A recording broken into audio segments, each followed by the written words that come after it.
Hello, check one. Hopefully my microphone will adjust quickly enough. Since yesterday, it wouldn't adjust to my volume of my voice, and I talk very quietly. So, looking at a lot of news feeds and things. Now, I don't entirely know what's going on in France. It was just some post I saw explaining how French protests, the unions are attempting to basically circumvent CEO structures of the industries there, and that they want to cause issues. So this is just a minor thing that correlates to essentially what China does to force protests to end in a way. It's a similar concept. At least that's the sense I'm getting from it. And it's sort of one thing after another right now, where now Amazon's laying off 18,000 employees. How are they going to replace those employees? We can't even really, since Amazon is such a huge infrastructure right now, and I never really I support delivery when it's efficient for certain reasons, and I'm going to explain why this is all kind of correlating. And with the line being built, I think in Saudi Arabia, right, there's a giant city being built in the desert, and that just lays this foundation of a proof of concept to how to control, regulate, and how it leads in hundreds of years could potentially be very concerning for humanity. And I've made other videos, my last video about the skyscraper of the future, that I designed this thing essentially for this exact issue right now, what we're dealing with economically, hyperinflation, and with the protests and how they're going to manipulate. Like I said, the unions are going to control it. They're basically going to take over as a root, to the infrastructure to reclaim whatever they're doing. I don't know. It's really sketchy. That the average person over the last few generations, from the 50s forward, we've had constant technological stimuli, and so people just want these luxuries, and they think that simply being paid more, and while as you have more people in the economy too, inflation right now is not being calculated properly. It appears that I don't even know where the hell it's coming from. And why are these prices rising so much? Who's actually orchestrating this, and where is that extra profitable margin going to? Because it seems like there's another middleman somewhere just reaping countless benefits from this. So you're never probably going to figure that out. And the only solution is something I designed a long time ago that is sort of the foundations to the artist's utopian society, and how to reorganize economically, that every nation produces what it needs and then they trade extra. So it was all structured around self-sufficiency. And I would often use mountain towns as the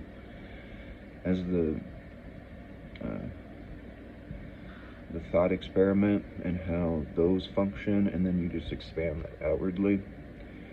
So the whole thing, the Tesla walls, or the power walls, are a good start on that, and how we can interlink an entire energy structure that we have, you know, the main power grid in that system, that if that fails or falls apart, then the people then can compensate for that power back and forth, and you create like a wave structure, essentially, just as a concept. But that's just for energy. But then also, you know, economically. So how do you do that economically? The problem with living in a mountain town is that you need either money coming in as much as money is going out, or the people that regulate and maintain the infrastructure need to pump money back in. And the old way to do that was to expand and to build. And you look at Detroit, and why Detroit collapsed essentially is because all these people made a lot of money, and yeah, they were building these just wonderful, beautiful fucking buildings, unbelievable architecture in Detroit when I was there. But you can see, once you get outside of that, that the people themselves have no idea how to sustain themselves. They have no idea how to prolong their infrastructure, and the pandemic definitely demonstrated that. But also, it happened, I think, in Russia, right? The farmers were all being organized through small groups of people, that they went and like murdered them all, and then everybody died out because everybody starved to death because they didn't have any people, you know, telling them what to do, basically. And so, while, yeah, I mean, if you take all that power back, Trump gets a lot of hate, but Trump's net worth is only, what, $3.2 billion? He employs 25,000 employees, roughly. Something like 22,000. But, and the average pay is only like 45,000 or something like that. The average pay over all the workers. So he pays them roughly like 25 to 100,000. And when you look at that, and the only reason his businesses could sustain through a pandemic and economic downfall is because he literally has enough to sustain his business for 3 years. That's good business. That's just preserving your infrastructure. That when something like a pandemic happened, if you don't have people like that, the average person's not going to reinvest in their company. They're not going to try and, like, when we stimulated the economy, everybody was just packed up and ran off and just started going everywhere, every which way, screwing up everything everywhere. And they come and they dumb things down because there's more of them, and there's more dumb fucking people.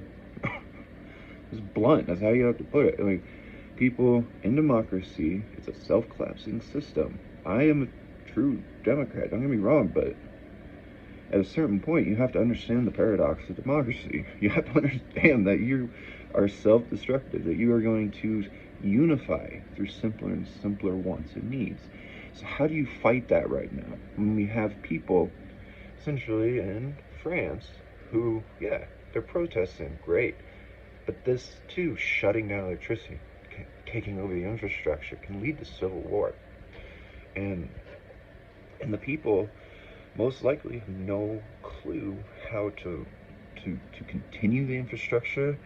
Then you're going to have people, these simpler and simpler wants now, that are obtaining power, and you're going to get a shock to the system of greed.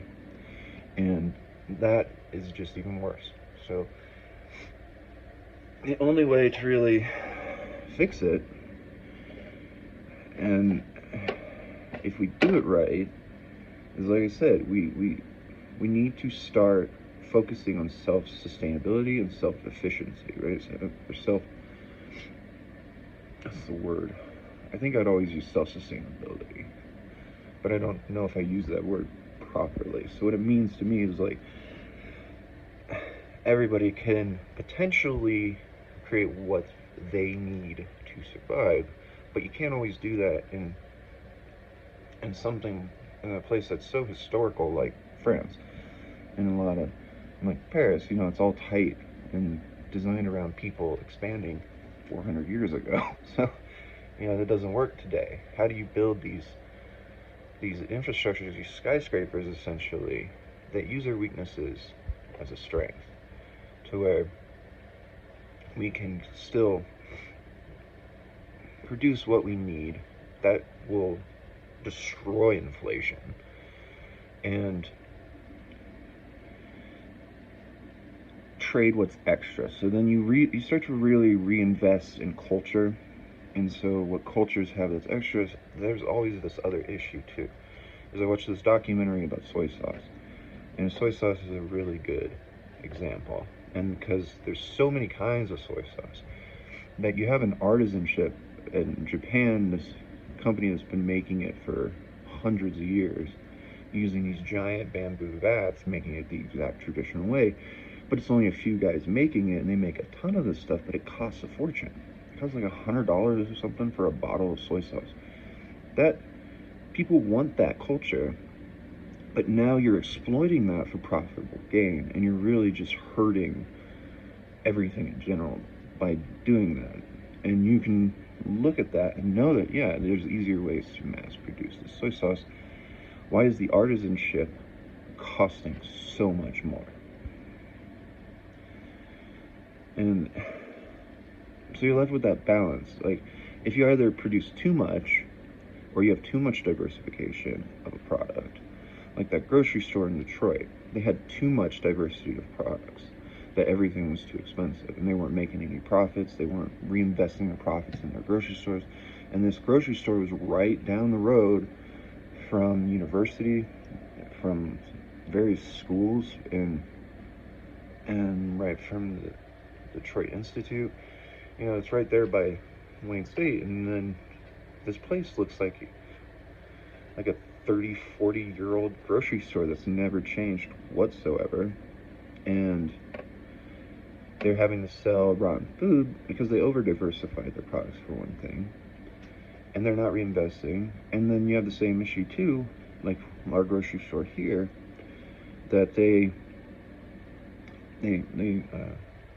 under-diversify, and they don't buy a lot of stock, essentially. And so prices go up. So in both circumstances, prices just go up. You need to find this medial ground where you have enough choices, but yet and enough stock that then prices can drop, and then more people will come to your store. And so if 5 people come rather than 2 or 3 loyal customers, you have a higher probability of developing a more loyal customer basis. And then you don't have to be so judgmental of people either, because they were very judgmental in Detroit. Anyway, so what these buildings do is they can be used for power generation, and they can be used for growing crops and growing basically anything you want up and down this thing to support a certain amount of people. And if you have that functions in the economy the same way as a CEO organizing. So the main issue with food and inflation is that everybody needs food. So typically, like the guy who runs the grocery store versus the guy who runs a hardware store, you can only expand, develop, and buy as much from the hardware store. So then the money that goes there, just constantly from every single person, is vocalized into the grocery store, into food. And that person then there doesn't have enough diversification in the economy for him to put that money back in so that it cycles. So then you need people that bring money in, and so on and so forth. Or you have to print more money, which is another issue. And so people don't realize, like, they think, oh, these billionaires have all this money, they're just living a lavish lifestyle and they're just living it up. To an extent, yeah, they do take nicer planes places and shit like that, right? They have nicer cars, but they're not living how the average person wants and thinks and dreams of living. These people want to work less, they want to enjoy more things, they want to go out to eat more, or buy nicer products, right? So essentially you have to stimulate the economy now to have those nicer products in, say, a generation or two. But through doing this, you can take a few steps back and maintain our progressive state without, because people really don't know what to do right now, it seems, and it's the only solution. It's without really fucking everything up, because you can provide enough for your locality, maintain the same infrastructure that you have now, and no different than,